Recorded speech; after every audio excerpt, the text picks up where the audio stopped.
Yesterday, when we talked about Kobe, we talked about identity, right? And how Kobe went his whole life basketball player, right? That's all I am. I'm a basketball player. His whole life, I'm a basketball player, basketball player, basketball player. And then he retires, and now you're not anymore. And you're going to have an identity crisis. You're going to have a question of, who am I? And he, fortunately, poured himself into his faith. He was raised Catholic, went to church, and he poured himself into his family, his wife and 4 daughters. So yesterday we talked about our identity, your identity. Who am I? I got to remind myself all the time, right? I got a radio show, now we're doing this TV show. It's all new. Get anxiety from time to time. First thing I think about when I wake up in the morning, it's like 4:25, my alarm goes off, just boom, like like mind's racing, heart beating, like, all right, we gotta go, game time, right?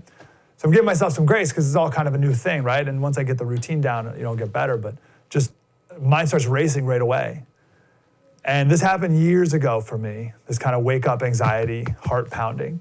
And I had to tell myself a different story. I had to remind myself of my real identity. And for me, and everyone's different, someone gave me this advice. I forget what word he did. He had some mantra, I forget what it was. But mine was, and it worked, I'd be laying in bed, right?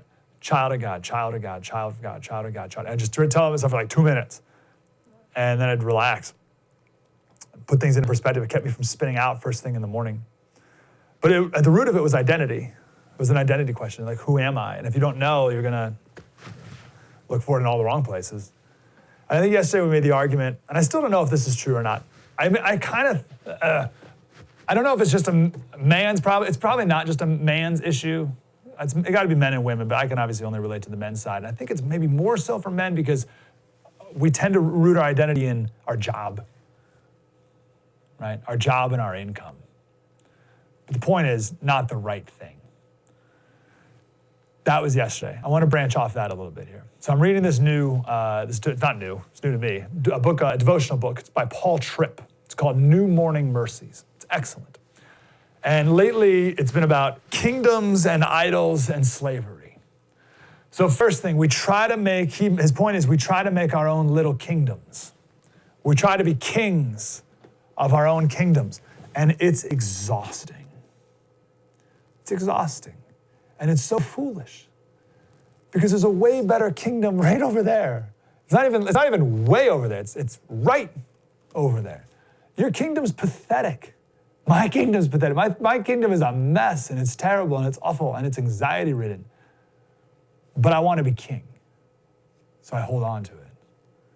But there's a kingdom right over there that's way better and you can bask in it. The problem is you got to be a servant over there. You got to be a peasant. I'd rather be king. Yeah, my kingdom's terrible, but I'd rather be king of it.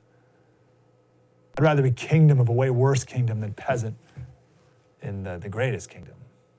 That's the first thing. Then you have idols. So Paul Tripp tells the story of going to India. He went to some holy city of Hinduism, northern India, and he went into this temple, and he said he saw the most horrific idol he'd ever seen. And I'm just gonna be blunt here. It was, you walk in to this temple, and the temple had one thing. It had one idol there, and it was a giant penis. There's pictures online. Feel free to avail yourself to them. I chose not to show them here. And he said the Hindu pilgrims, they were emotional. They were like it was like a spiritual moment, and they laid down. They got on their knees and they're bowing down to it. Some people were kissing the base of the idol. And he said it was one of the darkest spiritual scenes I've ever seen. He said it was so spiritually oppressive that he had to like run out of there. And he left the temple thinking, thank God I'm not like these people. Thank God I'm not like these people. And then it hit him. And it hit me as I was reading it. The things we idolize in our lives are just as Paul Tripp said in his book, they're just as vomitous to God as that idol in that temple was to Paul and would be to us. right? So in our tiny little kingdoms, we set up these massive idols, and then we wonder why we're depressed and anxious and tired and unhealthy. It's because we become a slave to it. And that was yesterday's devotional. We are all slaves. The question is, you are a slave to whom or to what? We all give our hearts to something. To whom or to what do you give it? We have in America, we have this idea that we have an obsession with freedom. And for good reason, right? But we have this desire to be free. Politically, that's good. Spiritually, not good. It leads to chaos.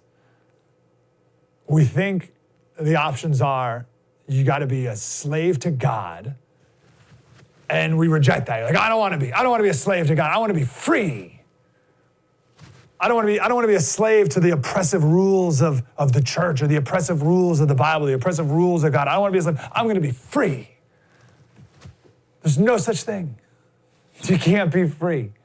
You'll be enslaved by something.